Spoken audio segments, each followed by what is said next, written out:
2024 సంవత్సరం పోయి 2025 సంవత్సరం అయితే వచ్చేసింది. న్యూ ఇయర్ పార్టీ పేరుతో డిసెంబర్ 31న దేశవ్యాప్తంగా పెద్ద ఎత్తున పార్టీలు కూడా జరిగాయి. ఒక్క తెలంగాణ రాష్ట్రంలోనే 31వ తేదీ 400 కోట్లకు పైగా మద్యం అమ్మకాలు జరిగిన విషయం తెలిసిందే. దేశవ్యాప్తంగా ఈ నెంబర్ని ఊహించుకుంటేనే షాకింగ్గా ఉంది. ఇక డిసెంబర్ 31న స్విగ్గీ డెలివరీ యాప్ ద్వారా ఏకంగా 5,000కు పైగా కాండోమ్ ప్యాకెట్స్ అయితే బుక్ అయ్యాయి. ఇది రికార్డ్ అంటూ స్విగ్గీ సంస్థ అయితే ప్రకటించింది. కొత్త సంవత్సరం సందర్భంగా మరో రికార్డు నమోదైంది. డిసెంబర్ 31న దేశవ్యాప్తంగా 10 లక్షలు ఓయో రూమ్స్ బుక్ అయ్యాయి. ఈ విషయాన్ని స్వయంగా ఓయో సంస్థే ప్రకటించింది. ఓయో సంస్థ తెలిపిన వివరాల ప్రకారం 31న తారీఖున సాయంత్రం నుంచి మొదలుకొని మధ్యరాత్రి దాటిన తర్వాత కూడా అంటే దాదాపు 2 గంటల వరకు ఓయో యాప్ ద్వారా 10 లక్షల మంది అయితే బుక్ చేశారు. ఓయో రూమ్స్ బుకింగ్ గురించి ప్రత్యేకంగా చెప్పనక్కర్లేదు.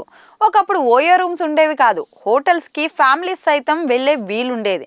కానీ ఇప్పుడు ఓయో రూమ్స్ వచ్చిన తర్వాత అలాంటి హోటల్స్ వైపు కనీసం ఫ్యామిలీ జనాలు చూసే పరిస్థితి అయితే లేదు. ఓయో అనేది ఒక బూత్గా మారింది. పూర్తిగా అసాంఘిక కార్యక్రమాలకు పాల్పడేందుకు ఓయో రూమ్స్ని వినియోగిస్తున్న వారు అధికంగా ఉన్నారు. కొత్త సంవత్సరం సెలబ్రేషన్స్ తమ లవర్ లేదా అక్రమ సంబంధం పెట్టుకున్న ప్రియురాలతో జరుపుకోవాలనుకున్న వారు రహస్యంగా ఉంటుందని ఓయో రూమ్స్ని బుక్ చేసుకుని ఉంటారు అంటూ కొందరు విశ్లేషకులు అయితే అభిప్రాయాన్ని వ్యక్తం చేస్తున్నారు. కేవలం ఒక్క రాత్రిలో 10 లక్షల రూమ్స్ బుక్ అయ్యాయంటే ఏ స్థాయిలో న్యూ ఇయర్ పార్టీని లవర్స్ జరుపుకున్నారో అర్థం చేసుకోవచ్చు.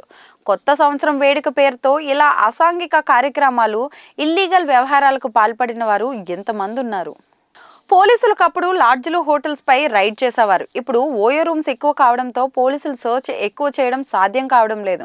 1, 2 అంటే చేస్తారు. 100,000 ఉన్న హోటల్స్ను ఎలా చేస్తామని పేరు చెప్పడానికి ఇష్టపడని ఒక పోలీస్ అధికారి అయితే చెప్పుకొచ్చారు. ఓయో రూమ్స్ పేరుతో ఇల్లీగల్ వ్యవహారాలు జరుగుతున్నట్లు సమాచారం అందితే కొన్ని చోట్లైనా సోదాలు చేస్తామని పోలీసులు అయితే చెప్తున్నారు.